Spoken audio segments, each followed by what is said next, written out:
You coming, baby. On the show today, Zaire Franklin, who the NFL's leading tackler and Pro Bowl snub, that's what I'm going to say, Pro Bowler. They just casually dropped that overnight, like there was a Beyonce new album. What are we talking about? We're going to get into some of that. Howie Long, he, I think, has been to the Pro Bowl 8 times. Amazing. Hall of Famer. So he'll be with us. And Darius Butler, fresh off calling the Rose Bowl from the field. All right. McConaughey, let's do this. Bye.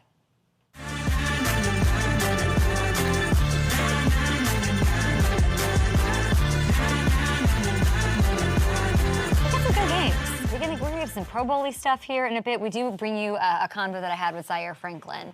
He was a delight and wonderful and made his case for Shane Steichen and was talking a lot about Gardner Minshew and what, in his words, godsend he's been for this Colts squad trying to do some damage. Darius Butler is going to absolutely love that. He's going to eat that up like a little baby and with a spoon because he loves his Colts and he loves defense.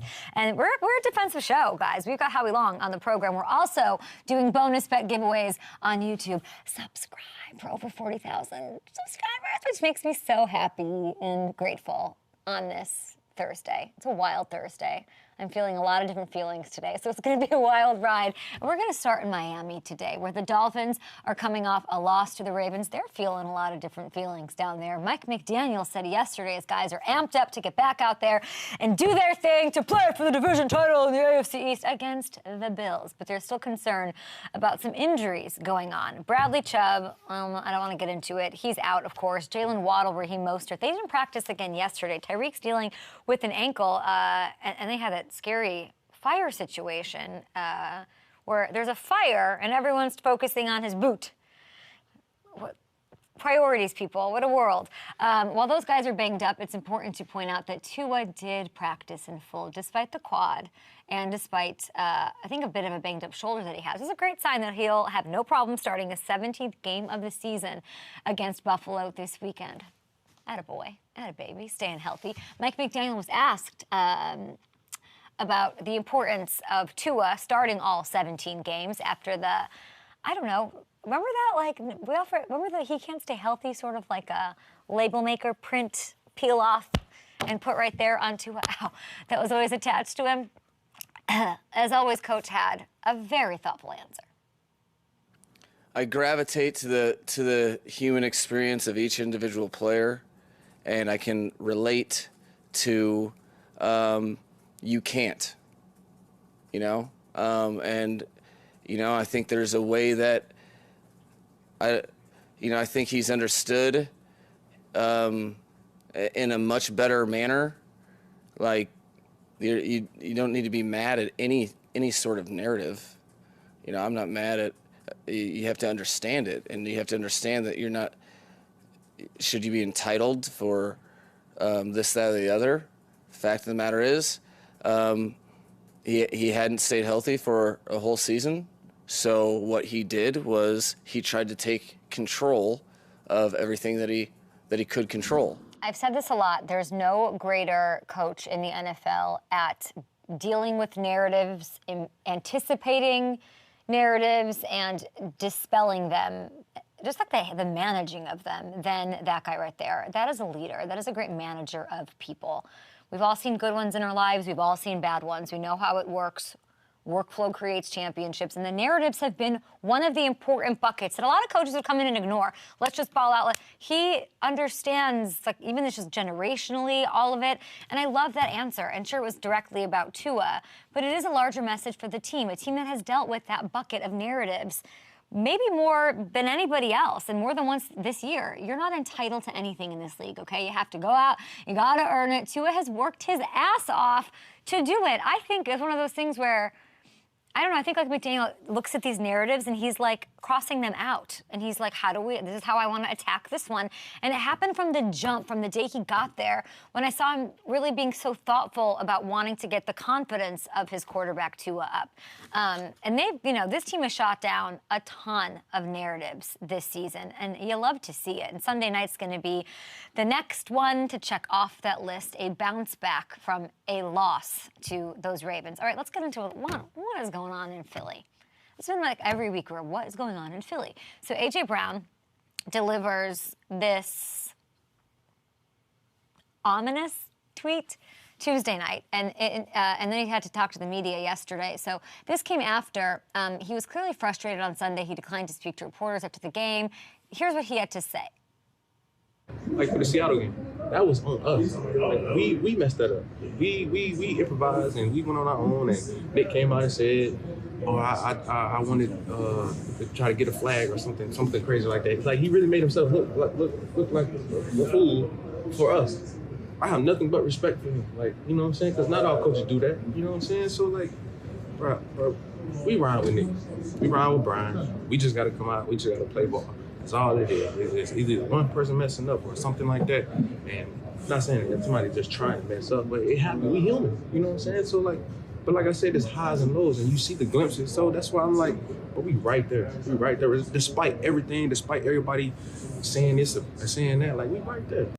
So he tweets on Tuesday night, I'll speak tomorrow on it because he didn't feel like talking about it then, which I kind of respect. I think I respect that more as I get older. I like want to deal with things right away. You know, my staff knows me. I'm like, we get off at 59 and I'm in the room like, I just got to get it out. Not everybody's like that. People need a minute, people need a whatever. And that's, you know, in my head, that's what I thought with this A.J. Brown thing. Why you have to treat it, I don't know, but like whatever. And then that's what he says. So first of all, I'll say this. You have to have a lot of respect for Nick Sirianni. The guy really did put himself in a position to look like an idiot, an absolute idiot, to protect his guys. And I love what AJ had to say throughout the media session. He put the blame on himself, on the players, on what's gone on in this stretch where every week I'm coming to the show and saying, well, what's going on with Philly? What's missing? Why is it weird? But taking the blame is just the first step. Right? Accountability. Next is learning from the mistakes and then like not repeating them and not being Groundhog's Day about it all. The decision to completely freelance this play in a moment that ends up costing you the game is a bit alarming. It doesn't exactly show that the players, how do I say this?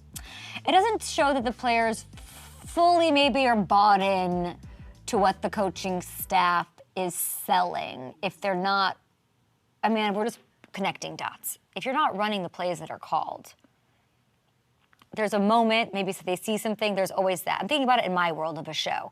Sometimes, we had Gronk on yesterday, I went on a whole thing with him about the Patriots because it happened and I was asking the questions. I saw, it was just in the moment. But there's something funny here, right? Hopefully Nick Sirianni doing what I love, taking the heat, which sucks. A.J. Brown stepping up as a leader here, thinking about what he had to say, knowing that he needs the time, first of all, is amazing. You know, and the escape room outing that A.J. apparently took all of his teammates. Did he take his teammates to it, or he said he wants to take his teammates to it? Did he actually do it? It happened. Okay. He takes all of his teammates. It helps everyone back together, and it helps like everybody get on the same page. This team is too talented and has too many players that we love in this National Football League for this to be happening. Let's like escape room it out. You know what really helps? Those mentalists that come into those locker rooms. That's true. Those are a hit. Have the Eagles had one of those? What is it? Not Doctor. What is his name? O's. Whoever that guy is. Get in there and like, you know, with the whiteboard and like get everybody all happy. I don't know. What do they need? What's another good team building kumbaya kind of thing? Oh boy. Just like a juggle. A trust fall? A trust fall?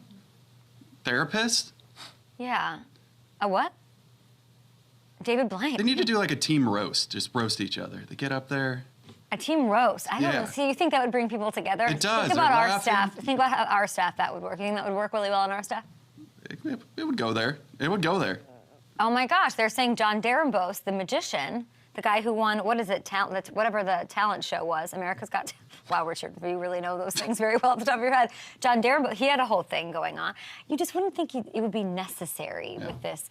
Like, can we just get Brandon Graham can we just put Brandon Graham in charge of everything? We love Brandon He's delightful. He's a sweetheart, stud. man. I'm just, there's something going on here. Okay. What did you say, sorry? I don't know. Somebody's yelling LT in my ear. What does LT mean? Lipstick teeth? That's like a TV thing? I didn't know You're talking about Lawrence Taylor. I go, why don't you want to bring LaDainian Tomlinson in there to fix Lawrence Philly? Taylor to come scream at him. Better? All right. I'm hearing we're a little bit heavy, so we're going to move the Rams to tomorrow. I'll be in New York for tomorrow's show, people. We've got lots of exciting things happen. Zaire Franklin. If you don't know, you got to know. He's amazing. He's a tackling machine.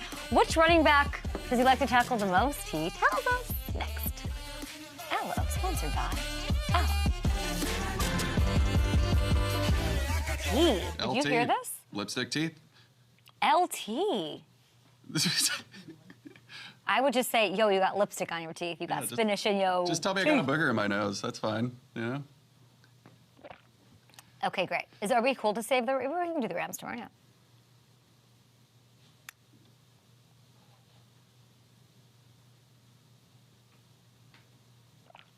Great. Oh my gosh, guys, we're giving away money. Let's do it! Woo! Trivia Day giveaway. Let's go. Let's do it again. Oh my God, guys, we're giving away money! It's a Trivia Day giveaway! We need one of those horns Yes. or something. Okay, is that what that is? I don't know what that is. Okay, a sportsbook credit giveaway with FanDuel is back. These suckers are letting me give away everything. I love it. You saw it on Twitter this morning. We posted 2 Up and Adam style trivia questions. We selected a winner, and each is getting $100 in bonus bets. 1,000 minus 200 is we have $800 left, guys, in bonus bets. Let's do it. We're gonna do some trivia for you, my YouTube subscribers. So we have another question, and we will select 8 lucky winners to receive another $100 in bonus bets. Make sure to reply. Okay, listen to me. You have to reply with your answer. That answer has to be correct, and then your FanDuel username. If we don't have the username, you can't win because you can't deposit the money into your account. Savvy? We get it? Okay. Here's the question. Oh my gosh, it's in honor of tomorrow's guest. Oh God, I don't buy that he's coming on. Deshaun Jackson's coming on the show. We'll see. This is about him and his recent retirement. Which quarterback, everybody, on YouTube right now, which quarterback threw Deshaun his last NFL touchdown? I hate the top chat. I love the live chat. There it is. All right, stick around, guys, and we will reveal the answer and the winner in our next break. Let's see. LT lipstick. We got some Carson You know what Wentz, I did? Lamar Jackson. I'm in such a bad mood that I tore my lipstick off of my lips. And when I hit myself, I did it really hard. Did you? So you went like this, and then your teeth. Yeah, but then I just scraped it off my lips, and then it got on my teeth. Gross. Okay. Oh my gosh, you guys, we're gonna give you some sleepers too. Great call on the Rams. Great call, Richard. Thank you for that. Great call on not doing that. Oh, man.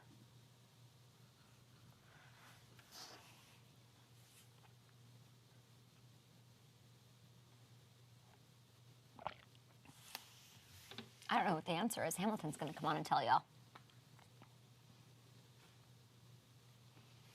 Time for the final edition. Oh my gosh. No, it's not. We're going to do this for Daily Fantasy. Yeah. We're going to do this maybe. You up?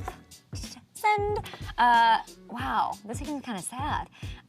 These are my favorite sleepers for this weekend. You're playing Daily Fantasy over with FanDuel. Things get a little weird in Week 18, so I want to focus on the guys who could benefit from some of the extra opportunities if the Ravens end up sitting Lamar on Saturday. Tyler Huntley is going to have a chance to shine against the Steelers on Saturday. He could provide some huge bang for your buck at a salary of $6,700 on FanDuel DFS. Running back, you see Elijah Mitchell there. He's going to get the start, we all know, and knew McCaffrey is not going to play. It's the Rams. He had 17 for 80 and a score last week when CMC was sidelined with the calf, so I think we're going to see him eat on Sunday against LA. And at tight end, Dalton Kincaid.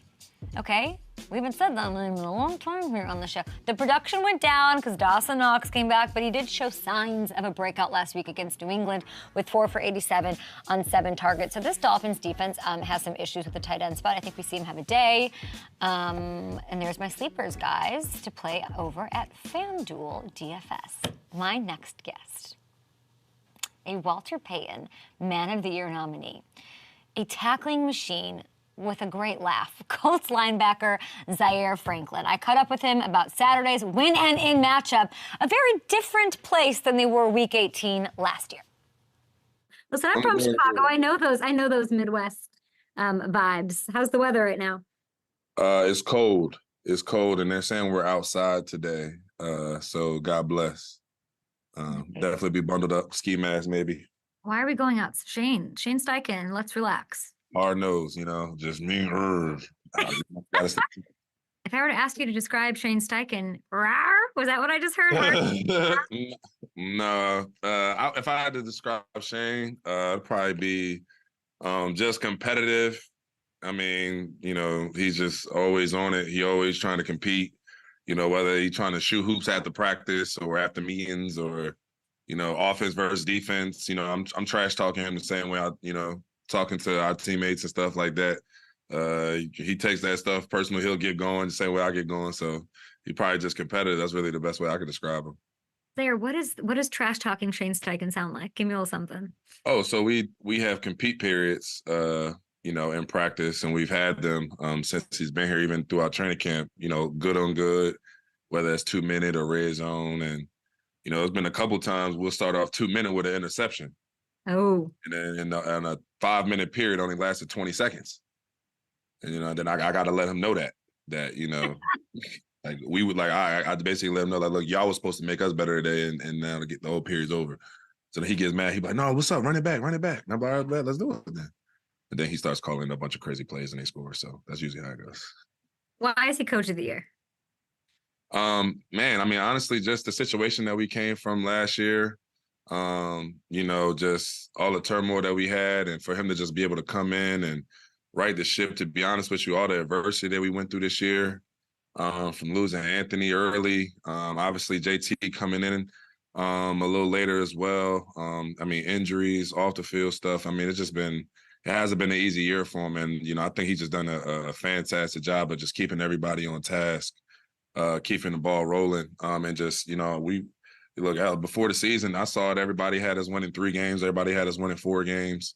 Now we got an opportunity to, get into the playoffs on Saturday. And I think that, full credit to Shane and the staff and just the mentality that he brought into the building. Does that fuel you when you see those 3 wins, can't do it once Anthony Richardson goes down, that you guys can't do anything? What does that do to you? I mean, I don't really take it too personal. I know how the media is, and, it's full of narratives. And, when you lose, you when you lose, a superstar, young quarterback, I get it. All the narratives go bad. But to me, I love proving people wrong. That's just what I thrive under. So when you tell me we ain't going to win, that just means we want to win more. You've been killing it, crushing it. Unbelievable. I'm so happy to talk to you. And I want to congratulate you on doing something that is insane, which is breaking your own record. You did that on Sunday.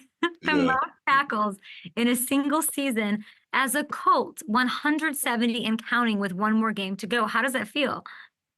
Man, it's a blessing. It's funny. Last year, I didn't even know I was even close to the record until like a game or 2 away. Everybody was like, hey, you're about to break a franchise record. This year, to be honest, my goal was the NFL record. I wanted 200. That's what I wanted. But missed the game, and obviously the pace had slowed up a little bit. But just thankful, obviously, that I could help my team win. Thankful that I was able to make plays to make us better and lead the defense. Obviously my coaches and my teammates keep putting me in position to make plays, and they depend on me. And to be honest, that's what's most important. So. But it's always great when you get a chance to, write your name in the record books, even if you're writing over your own name. What has been your favorite tackle, or who's your favorite person to tackle? Give me something as you look back at your season. This season, my favorite person to tackle. Obviously the ones that have been the easiest. So really? So not Derrick Henry. Yeah, I'm gonna stay out of that one. But tell me, I'll never get to do what you do. It's so freaking cool. You're like, then you wanted to hunt. Like, you're amazing. What is that? Who's the most fun to tackle? I would honestly say, to be honest, probably Travis Etienne or Bijan, just because those guys are elusive. They're fast. They got that contact balance. They make people miss in space. So like, when you get them down in space, it's just another notch on your jacket. But I like being challenged. Those 2 guys are, obviously dynamic. So, probably those 2. Etienne's a hell of a player, though. I love playing against him. Since college, he's been a great player. So whenever I get a chance to, go after him, I'm always turned up. Speaking of running backs, you don't have a bad one in your backfield either. Oh, yeah, no question. Yeah. What's he like practicing against? Oh, man, he made me better. He made me better. I tell JT all the time I need him. You know what I mean? I need him out here, just, be able to practice against him, against an elite back with that type of vision, that type of footwork, that type of explosiveness. Like it makes you true, makes you understand, how to really read, when a running back is trying to pick a hole and stuff like that. And then obviously when you're going against a guy like JT, nobody else really compares when you're playing on game day. So they say practice is supposed to be harder than the game, and playing against JT definitely make it easier than the game. So what a huge game he had last week. Unbelievable. I hope he's a Colt for a long time. Week 18 last year, Colts Texans. You told reporters this week it felt like you were battling for the #1 pick in the draft. So same matchup as last year. Lots changed on the Texans side. We'll get to that. You got a shot at the playoffs. It's high vibes there. Shane Steichen, obviously a huge part of that. Outside of that, what is the biggest difference that you're noticing if you think about where you are right now compared to the same week last year? Man, I think we just believe in ourselves. I think we just trust each other. It's crazy because I feel like this year we honestly went through, more, controversy, adversity than we actually did last year in a weird way. But I just feel like this team just, at every turn just bonded together, just decided to stick together and fight through everything pretty much no matter what.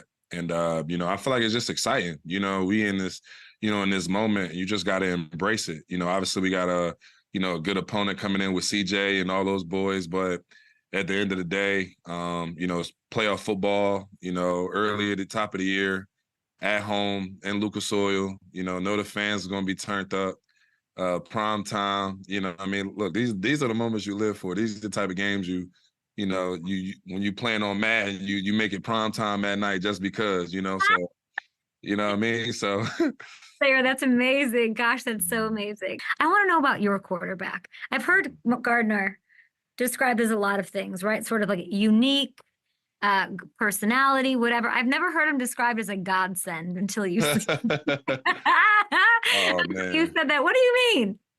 Yeah, I actually saw that. I'm like, man, they got me on there.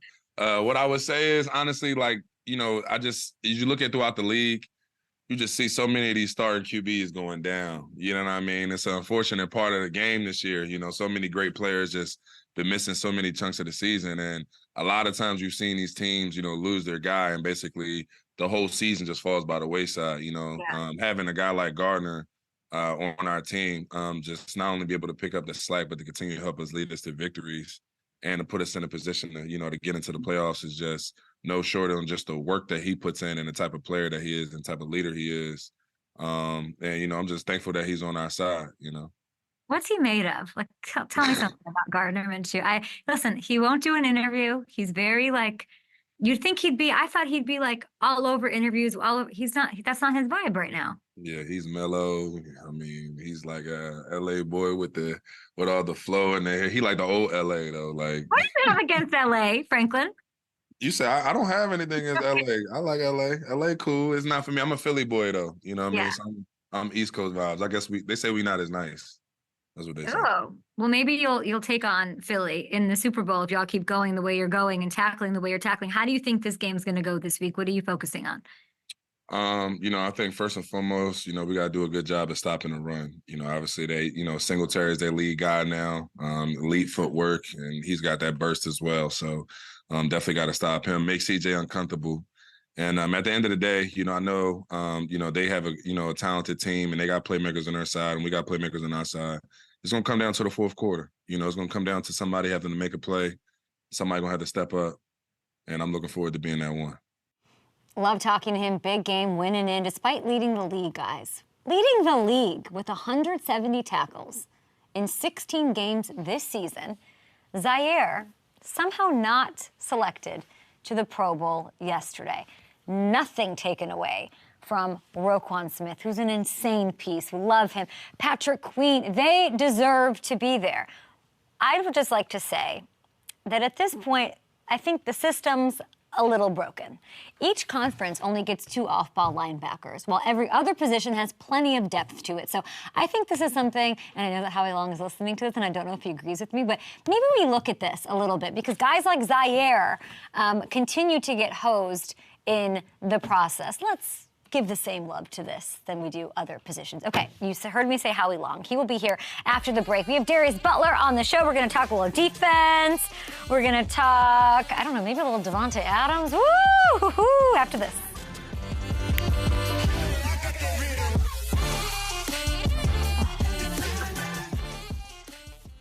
Let's do it. Give me 1 second. Okay. My goldfish is named Gardner. Okay, Sean, I love to hear that. Let me look at where I need to look. After Zaire, right? Okay. Are we bringing in Hammer for this? Okay, Hamilton, let's reveal the winner for FanDuel bonus bets to the trivia question. I was watching the Zaire interview. He's so great. But I heard that it was a tough question, that it took us a minute to give away this money. The question was, which quarterback threw the ball to Deshaun Jackson for his last NFL touchdown? What's the answer? Yeah, and it was tough because he did play with the Ravens last year, so there were a lot of Lamar guesses. There were some Matthew Stafford guesses, but remember that 2021 season, he did start with the Rams, but he finished with the Raiders. So the answer is Derek Carr caught a 56-yard touchdown pass from him on Thanksgiving Day against the Cowboys with the Raiders. Okay, I would never have guessed that. So the following of you are sick pups like Hamilton who came up with that question. The winners, Alersko, A-L-L, Rock Lovato, I believe that's our friend Andrew. Amendez 430, C Pashko 31, Ryan Luat, Jim Pack 0801, Watson 83, and Jay Coben. There a wee ago. Congrats, guys. There we go. That was fun. $1,000 just like that. Congrats, yeah. Maybe got to do it again. Maybe ask an easier question. This is like when we made up trivia for Conrad. This is not like Conrad. Come on, this is we got 8 people that got it. We came up with this is before you were here, Eric. We came up with trivia questions for Conrad, and he had to answer however many right while I was shaving his head. Or how does that work? I forget. What? And I shaved his head. Something like that. Yeah. I think this is what the Eagles need to do in their locker room. Yeah, there you go. Yeah. Hamilton hit him with just nasty questions. Just like. I don't even know. It was bad. It was really bad. It was not easy. We needed the haircut to happen. Yeah, we did need that haircut to happen. It was a bad haircut. Let me wrap my head around this concept. No, Eric, we do this we do this is you're up. All right. Yeah. Looks like these locks are going. This is a tradition like no other. Oh man, I'll stop looking like a NASCAR driver. This will roll. You look like Jeff Lebowski. The end.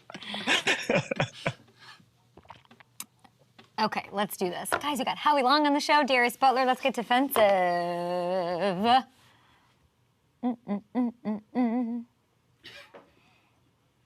Why are you laughing? What? I did. You don't know this? We shaved his head on television. We're legendary. Howie Long gets him at the 30 with a great drive. Wow. And secondary.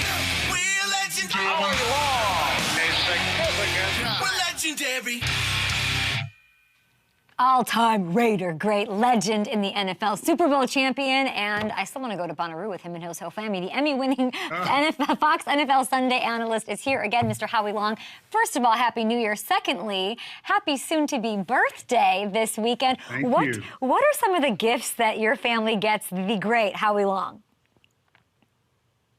You know, I'm kind of at that point where I really don't need anything, I mean, socks and underwear, maybe a pair of sweats, the usual. I'm pretty easy to keep happy.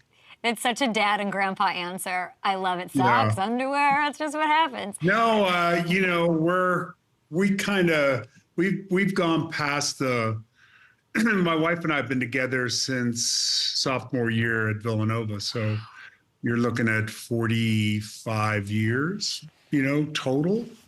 What's left to give? I mean, I'll tell you what we're thankful, with all the grandkids and everybody else. It's a treat.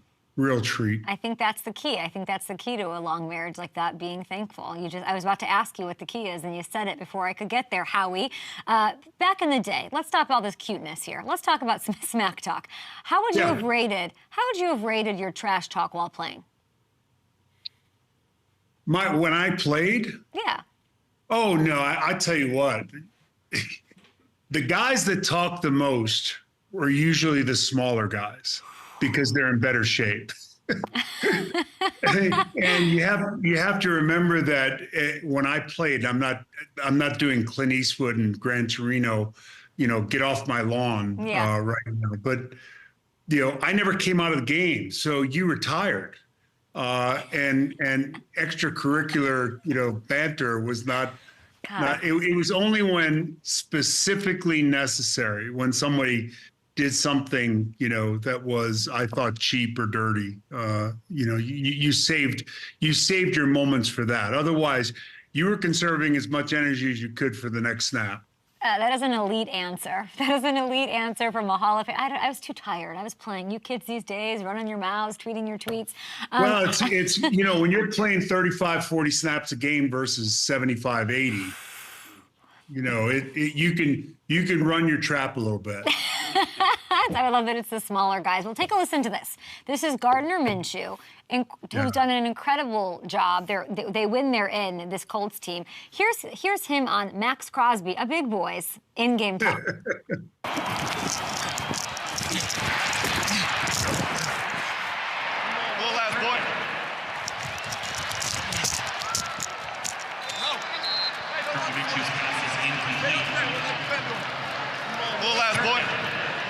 Dude, Max Crosby is so damn angry.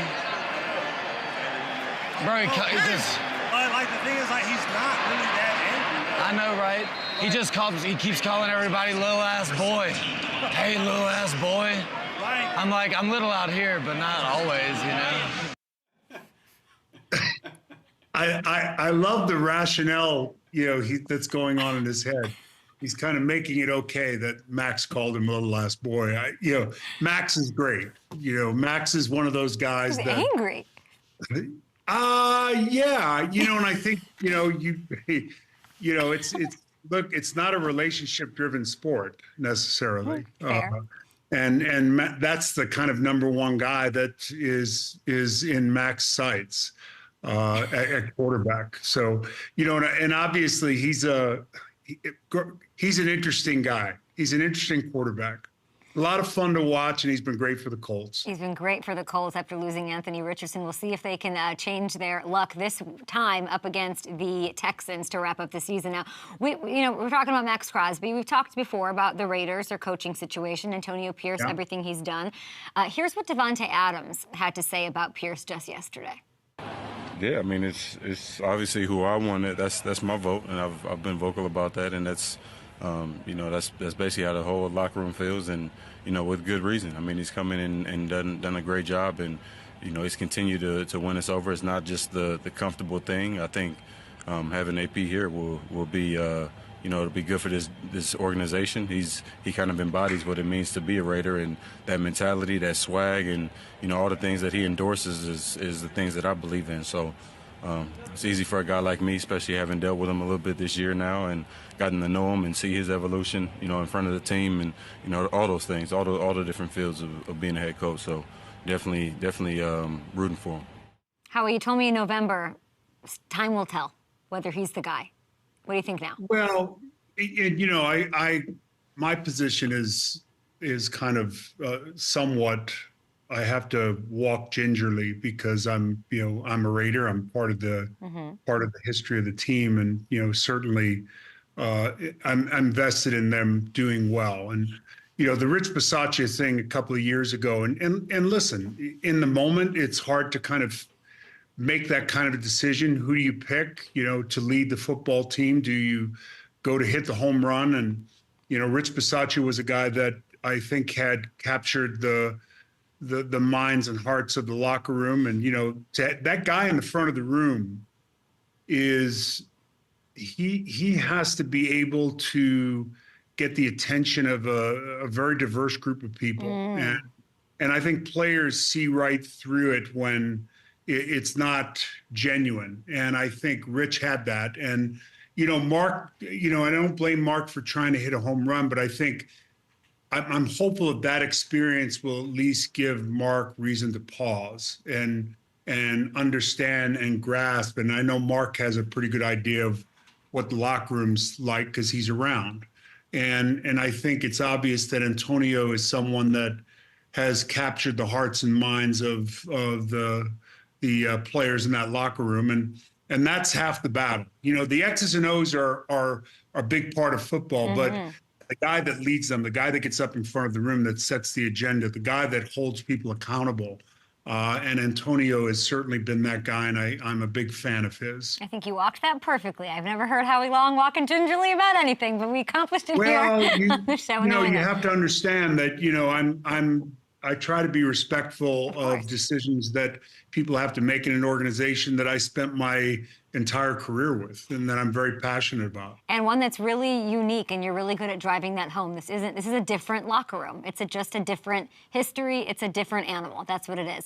And we've talked a lot about the Eagles this season. Your son, of course, won a Super Bowl there, but the situation is weird. I need your help here because we talked about, you just said, the NFL isn't help me yes. Help you. Okay, I will help you with this setup here.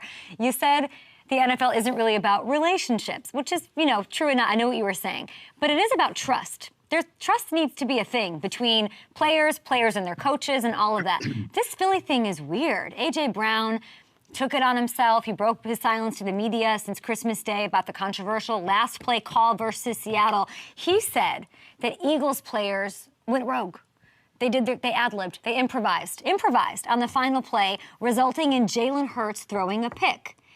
How alarming is it that the Eagles players would ad-lib at such a critical moment? Or does it happen more than I realize? No, it does not happen frequently. It was an interesting, I read the same thing and I heard the same comments. Bella, go away.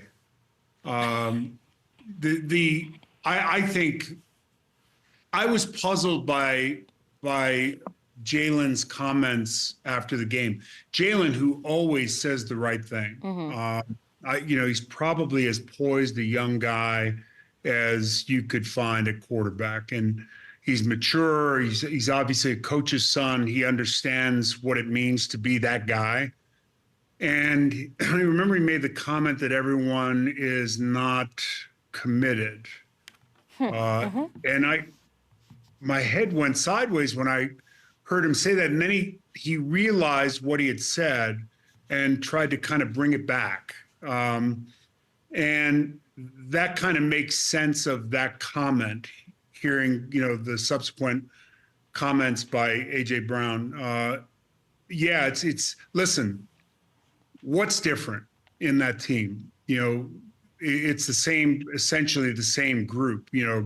Gardner Johnson went to, Detroit. That's a huge loss for them. Maddox got hurt early on defense. That's a huge loss for them.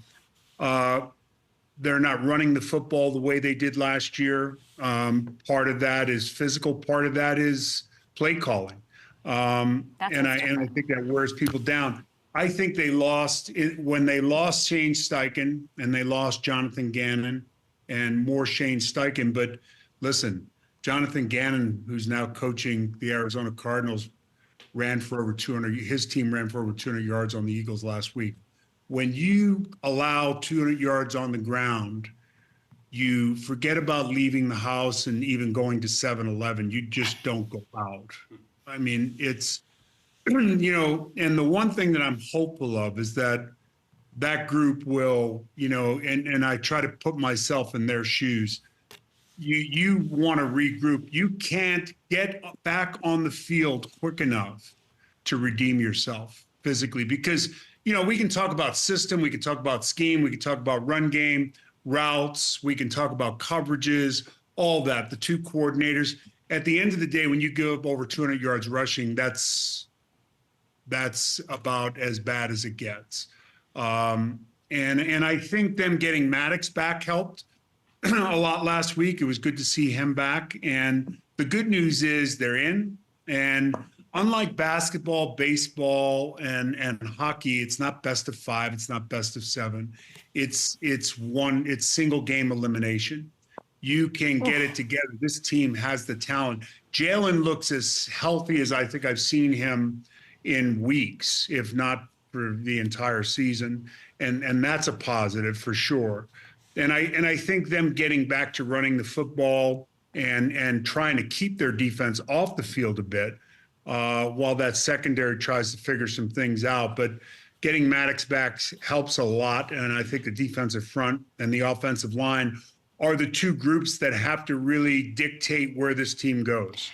You just said so many things. It worries me about this team. Yeah, because, when my head gets going, No. You're saying all the right things, but the fact is that that you have so many things to say gives me a little worry here, because I thought it was going to be okay. They lost 4 of the last 5, though. The control of the NFC East switched. They switched defensive play callers. That happened. They dropped to the 5 seed in the NFC. And, players are saying they trust Brian Johnson, but the actions of that audible at the end of a game, they have to win. They're not on the same page. There is a trust issue. Is this a team that's one and done? It's kind of like you just keep saying, wake up, wake up, wake up, wake up. Mom, let's go. Let's get going. And, when you've been there, done that, and it's a long year, and, here's the thing. It's a climb up Everest every year. It's OTAs, it's mini camp, it's training camp, it's an 18-week season. It's a bear to deal with. And to get to this point and not put your best foot forward and give yourself the best opportunity, because the suddenness of, as I mentioned, that single elimination playoff format is really a tough pill to swallow. And everything that you did prior to that, like I said, the OTAs, the mini camps, the training camp, the week in, week out grind, the injuries, the kind of sacrifice that you have to make both individually and as a family and all that. It was for naught, and you've got to go back down to the bottom of Everest and start again next year. So I hope they wake up. I'm an Eagles fan for sure, having had a son that won a championship there. It's a great city, great fan base who's very frustrated right now. And I hope they do wake up, because I think they have the talent right now to make a run. And we'll see if that comes to fruition. I did like seeing A.J. Brown take it all on him. I feel like he didn't want to react right away. He dug deep, I felt like, into himself. And I wish and hope the rest of the team can do that, because looking at what it looks like, I don't know if they have it in them to go on a run. We certainly hope so. I wasn't sure what his thought process was when he just decided not to make a comment immediately after the game. Maybe it's being mature. I don't know. You can, when somebody says, I have nothing to say, you could read a million things into that. Him coming in after the fact and, giving the interview that he gave, when they went rogue on the one play versus Seattle, and the frustrations, I think, with the play calling and the new coordinators. It's been a challenge. It's been a big challenge, and it's been a big issue for this team. Losing those 2 coordinators was so much bigger than I think people think. It's a really great point. Howie, we appreciate you. We can see you and the rest of the gang on Fox NFL Sunday, right before kickoff at noon Eastern. And Strahan better have a big sheet cake ready for you for your birthday. Oh, you know what? They're good. They're all good. Enjoy. They know I don't need much either. Maybe they'll give me a little extra time in the 100s. A couple extra seconds, Bill Richard. Let him say something on this show. I love that. Enjoy the underwear. Enjoy the socks. Enjoy the dad and grandfather gifts, and just all the love from your family. We appreciate you, Howie. Thank you. Thanks a bunch. Happy New Year. Happy New Year to you. Up next, we have Darius Butler on the show. Are the Eagles one and done? Darius, straight off the Rose Bowl. Darius, we could talk about a million things. We're going to talk about the NFL with Darius next.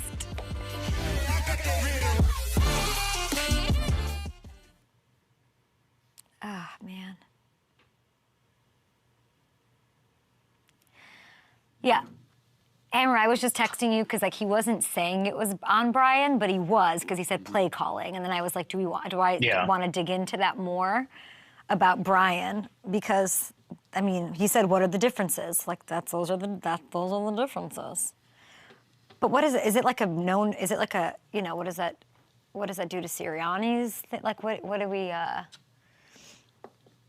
Yeah, there's a lot to unpack with that, and that's why I thought it was interesting to hear his answer. Like, because again, we don't know, and to me, just like you, like the alarm bells go off when you hear AJ saying they're improvising. But also like AJ on like rest. AJ like, let me think about what I want to say.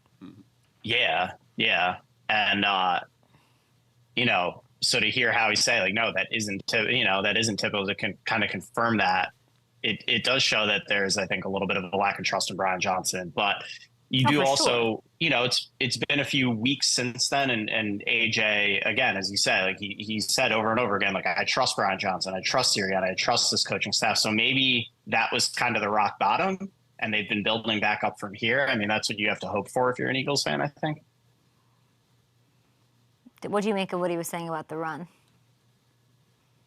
Yeah, I mean, it's really like, alarming. Don't leave your house. Don't go get milk. You can't. Yeah, it's been embarrassing what's been happening to that defense. It really is. And again, Jonathan Gannon was blamed for a lot of it last year, but there are clearly other issues at play here. Defending all Eagles fans in the comments. I see you're saying, Marissa, we see you saying we never blame. I will say Marissa has been she has been Steichen's number one fan. Number one fan since the jump. And I don't know that Eagles fans didn't think it would be a big change or big deal. I think when those coordinators left, that was like WTF vibes from all of Philly. I think they gave them both well, maybe not Gannon, but I think that Steichen had a lot of respect. Yeah, Steichen definitely did. And one of his biggest moves of the year was stealing Gardner Minshew away from Philly too. Well said. There you go. That's all comes full circle. The stuff. There you go. Darius Butler on the show. Remember when we did Butler trivia? Eric missed all of our best shit on this program. Oh, man. We shaved Butler Conrad's trivia. head. We also did Butler trivia with Darius once. Didn't you? I saw surfboards at one point. Were those in here? Yeah, there were surfboards with Matt Money Smith, and then on my birthday, I OnlyFansed myself on the show. We'll get to that later.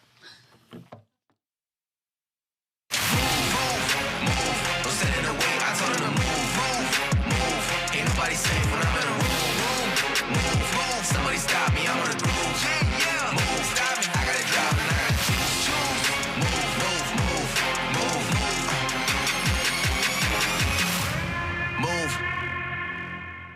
Move. It's Thursday. Got to bring in our very good friend, host of the Man to Man podcast, 9-year NFL veteran, Darius Butler. Hi.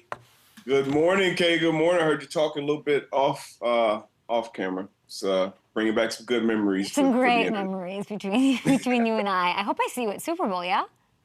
Oh, yeah. I'll be out there in Vegas, of course. And you were really racking up the miles, my friend. I hope you're flying private everywhere so miles aren't a thing. But if they are, you got some free miles to use in your off season. Listen, you were just out here earlier this week. Didn't get a call to hang out. That's okay. The Rose Bowl was going on that beautiful field that J.J. Watt made such a big deal about, Michigan, Alabama, for ESPN. Congrats on all of that. It was amazing.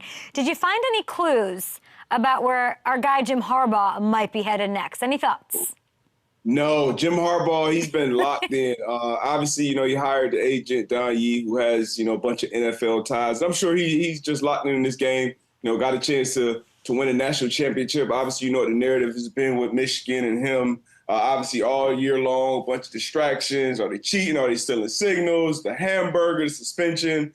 So, they kind of taking on that Michigan versus everybody attitude. And Harbaugh seems to be a guy who's really locked into, hey, this day, let's attack this day. Let's win this game. Let's win this down. I'm sure he'll make that decision afterwards, and he'll be the belle of the ball, kind of how Sean Payton was last season. So I'm sure teams will be lining up to get his services. But if he wins this national championship, I wouldn't doubt, he stays at Michigan for a long time as well. Yeah, he's such a wild card. I almost don't want to give in to him coming to the NFL because I've been got before. He's always flirting with the NFL. Yeah. I don't know. I don't know if I want to buy all of it. I will say this: watching you on the field for the Rose and all the games that you guys have done this year with McAfee and AJ and Tim Tebow and Mark Ingram was there. Yeah. Is it as easy Or is it harder or easier than it looks to put a broadcast together on the field? What is it really like?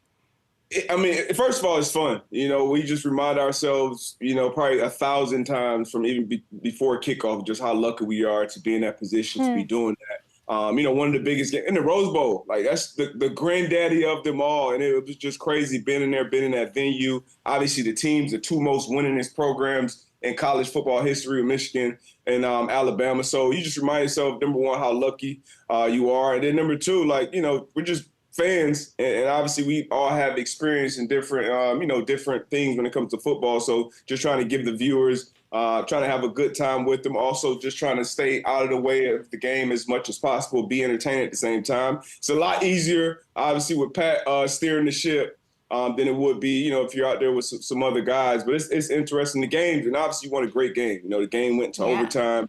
You know, came into the big stop with Michigan. First, they score on the first drive with Blake Corum, and then they get a big stop. So you have to have a good game, you know, just be a fan. You know, be a fan and just be in the moment. You saw those pictures before the game with the B-2 bomber flying over. Crazy. On the 50-yard line pregame with Saban and Harbaugh. I'm just lucky to do it, and it's amazing every time. I think that's my favorite part. I mean, Howie just came on and he was talking about what it's, and just life stuff and how thankful he is. That's like what he was, and it's interesting. You're basically saying the same thing, that you guys just remind yourself with gratitude before you do anything. You gotta stay at the moment. You know, it's a new year too, so it's literally the first day of the new year. So that's how we kicked it off. So just been grateful for it all, man. It was awesome. Hell of a way to kick off 2024. Yeah, no, in the NFL. A lot of guys are grateful this morning because they're waking up with Pro Bowl bids, okay? Last night, the Pro Bowl roster is announced for 2024. When you look at the group of cornerbacks chosen for the AFC and the NFC, as you see them here, Gardner Surtain, Ramsey Ward, Bland, Ward, Jalen Johnson, and Devin Witherspoon, what stands out to you? Anytime a rookie makes a Pro Bowl, that always stands out. So Devin Witherspoon, I was high on him coming out of Seattle. We talked about him a couple of times, you know, on here. Just the way he's picked things up from day one. And you don't go, you know, top 10 in the draft for no reason. He's lived up to that billing. He's plays much bigger than his size. He's super smart, played outside, played inside. He would be the guy that stands out to me on that NFC side for sure. Everybody, first of all, deserves their spot, deserves those flowers. There is a guy missing, though. It's on that AFC side, Darius Sneed. Like, just watching him on film from wire to wire, I think, he probably will still make an all-pro team. But that Kansas City Chiefs defense has been phenomenal pretty much all year long, and he's been one of the catalysts, being outside, tripping, definitely playing a lot of the inside. But Darius Sneed being left off that Pro Bowl list, it's tough. It is tough. I can see the guys that made it, and once again, they deserve it. But Sneed being left off is really, really tough. You and Gronk both love Sneed, so I'm with you guys. I trust that. Hope maybe he'll make an All-Pro. We'll see. When you look at the safeties pick, let's take a look at those. What do you make of these? You got Justin Simmons, Fitzpatrick, Kyle Hamilton, of course, Jesse Bates, Budda Baker, Julian Love. Anybody missing here that we'd like to add? Once again, I got to start with all these guys are deserving. Of course. Great players. Kyle Hamilton, love him on the AFC side. What he's done in his second year, that Swiss Army knife, kind of agent of chaos over there. But Antoine Winfield Jr. Winfield Sr. has came out saying some words. He will probably be an All-Pro as well, and missing that Pro Bowl. And you know, to some level, the Pro Bowl is, you know, somewhat of a popularity, you know, contest. And if guys have made it a ton and they're already popular as far as locker room goes, as far as casual fans, all those different things, it matters. But Winfield down to Tampa, even his rookie year, you know, he came in, hit the ground running his rookie year, won a Super Bowl. He was a big reason they won that Super Bowl, and he's been great this year from wire to wire. So I was surprised because it wasn't like he's kind of like this under the radar guy. He's made a name for himself. So I think he earned the right to be in that Pro Bowl. But once again, you know, it's only so many spots. And every time we do this, you know, whether it's an all-NBA team or all-pro team, somebody's going to be left out. I get that. But Winfield, I would have loved to see him make a Pro Bowl. But we know all pros, I think, mean a little bit more to those guys. But Pro Bowls are important as well. I know. I was saying, I interviewed Zaire Franklin yesterday, most tackles in the league. I woke up and was like, what? Man. Not a Pro Bowler? Oh, okay. Okay, that's how we're doing it? Snub. Okay. Snub. Nothing. I mean, Patrick Queen and Roquan, but there need to be more spots. We need to fix this situation. Yeah. even on the other side too, Levante David down there in Tampa. I mean, he's playing some unbelievable football. But Zaire Franklin, man, shout out to Zaire, breaking his own franchise record in back-to-back years with the Colts, leading the NFL in tackles. Love what Z's been doing. Let's talk about, one of the most intriguing games is actually going on in Miami, which we know you love Florida. I don't know if that's where you are right now, but earlier in the season, when Buffalo was struggling, there was talk the Bills' Super Bowl window was closing. They fired their OC. Goodbye, Dorsey. Hello, Joe Brady. We looked back at the odds to win the AFC East on FanDuel, and there was there's definitely a swing that makes you go, that we need to get to, okay? These are swings over on FanDuel. Back on November 14th, Darius, the Bills were 5-5 after losing to Denver, and their odds to win the division were plus 370. They've gone 5-1, and now they're minus 164. Did you take that bet? Hell no, I didn't take that bet.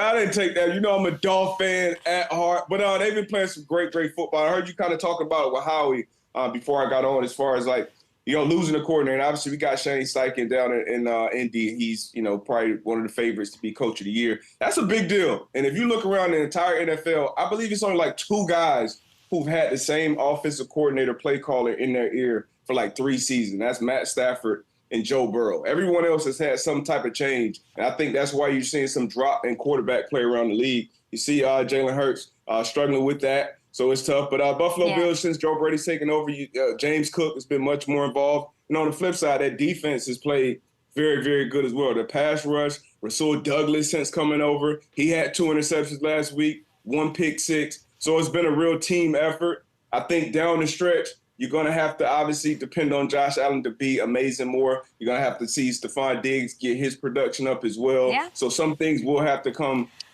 more to fruition to make a real run in the playoffs. But I love what they're doing. Offensive line has been playing great. A lot of things have been going well in Buffalo. Miami Dolphins coming off an ugly loss, got their asses kicked. Yeah, they got Jalen Ramsey up against Stephon Diggs. Who's winning? We got to go. Who's winning? Miami Dolphins. They win the AFC East? What?